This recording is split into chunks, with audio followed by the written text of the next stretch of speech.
తమిళనాడు పురాతన ఆలయాలకు పుట్టినిల్లు. ఇక్కడి ఆలయాలకు 100 ఏళ్ల చరిత్ర ఉంది. అత్యంత ప్రాచీన ఆలయాలలో తంజావూరు బృహదీశ్వర ఆలయం ఒకటి. 11వ శతాబ్దంలో చోళరాజులు నిర్మించిన ఈ ఆలయం ప్రపంచ వారసత్వ ప్రదేశంగా యునెస్కో గుర్తించింది. తంజావూరులో ఉన్న 74 దేవాలయాల్లో శ్రీ బృహదీశ్వర ఆలయం అద్భుతమైనది. మొత్తం గ్రానైట్తో నిర్మించిన మొదటి శివాలయంగా గుర్తింపు పొందింది. తంజావూరు పర్యటనకు వెళ్లేవారు తప్పనిసరిగా దర్శించుకోవాల్సిన ఆలయం ఇది. ఇక ఈ ఆలయంలో ఎన్నో ఇంట్రెస్టింగ్ ఫ్యాక్ట్స్ మనకి కనిపిస్తాయి. ఈ ఆలయం లోపల శివుణ్ణి లింగ రూపంలో పూజిస్తుంటారు. ఆ శివలింగం అంతా కూడా ఒకే గ్రానైట్ స్టోన్తో చెక్కబడి ఉన్నటువంటి శివలింగాలలో అతిపెద్ద శివలింగాలలో ఇది ఒకటి. ఇక ఈ ఆలయం లోపల గర్భగుడి లోపల ఉండే అటువంటి చిత్రలేఖనాలు అలాగే శిల్పాలు చోళ కాలం నాటివి అయినప్పటికీ కూడా ఎంతో స్పష్టంగా కనిపిస్తాయి. దీన్ని బట్టి చోళుల యొక్క కళా వైభవం మనకి అర్థమవుతుంది. ఈ ఆలయ గోపురానికి ఎంతో విశిష్టత ఉంది. గోపురం 66 మీటర్ల ఎత్తు, 80 టన్నుల భారీ రాతిని కలిగి ఉంది. ఆలయ గోపురం నీడ ఎప్పుడూ నేల మీద పడదు. మధ్యాహ్న సమయంలో కూడా ఇక్కడ నీడ కనిపించడం జరగదు. సంవత్సరం పొడవునా ఏ రోజు ఆలయ నీడలు భూమి మీద పడకపోవటం అంతు చిక్కని రహస్యం. శాస్త్ర పరిశోధకులు, పురాతత్వ శాస్త్రజ్ఞులు ఏ రీతిలో చూసినా ఇప్పటికీ వీడని మిస్టరీగానే మిగిలింది. ఈ ఆలయం ప్రధాన గోపురం దాదాపు 66 మీటర్ల ఎత్తుతో ఎంతో అద్భుతంగా మనకి కనిపిస్తుంది.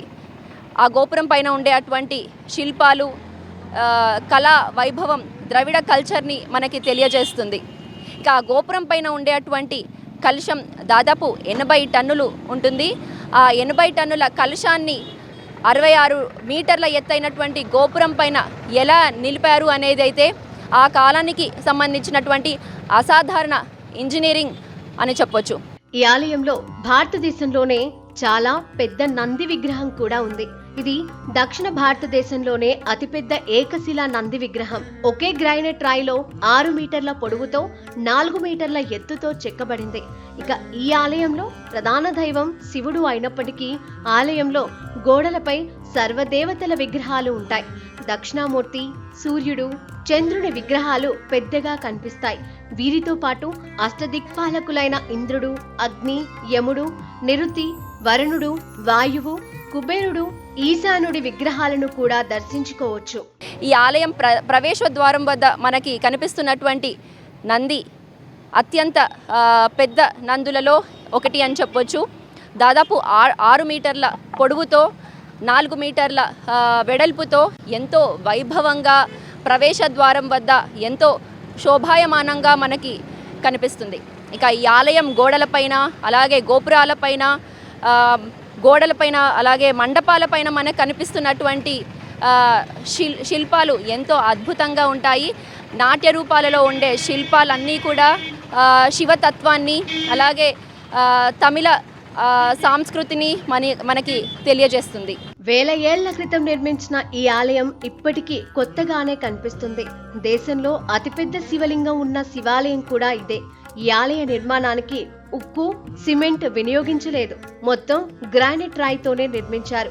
అంతేకాదు ఆలయం విశిష్టత, శివుడి విశిష్టతను నాణేలపై ప్రత్యేకంగా ముద్రించారు. ఈ ఆలయం చుట్టూ ఉన్న రాతి తోరణాలలో 6 మిల్లీమీటర్ల కన్నా తక్కువ పరిమాణంలో ఉండే రంధ్రాలు కనిపిస్తాయి. ఈ రంధ్రాలు ఎందుకు పెట్టారన్న విషయం ఇప్పటికీ అంతు చిక్కని రహస్యమే అని చెప్పాలి. ఇక ఈ ఆలయానికి మరో ప్రత్యేకత కూడా ఉంది. ప్రపంచంలో ఎక్కడా లేని విధంగా ఒకే గ్రానైట్ స్టోన్తో ఈ ఆలయం అంతా కూడా చెక్కబడింది. ఎటువంటి సిమెంట్ రాళ్ళు లేకుండా ఈ ఆలయాన్ని నిర్మించారు. ఇక ఈ ఆలయం పూర్తయిన తర్వాత రాజరాజ చోళుడు కాపర్ నాణాలను ముద్రించాడు.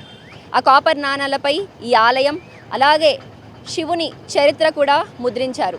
ఇవి చరిత్రలో ఈ నాణాలు చాలా కీలకమని చెప్పొచ్చు.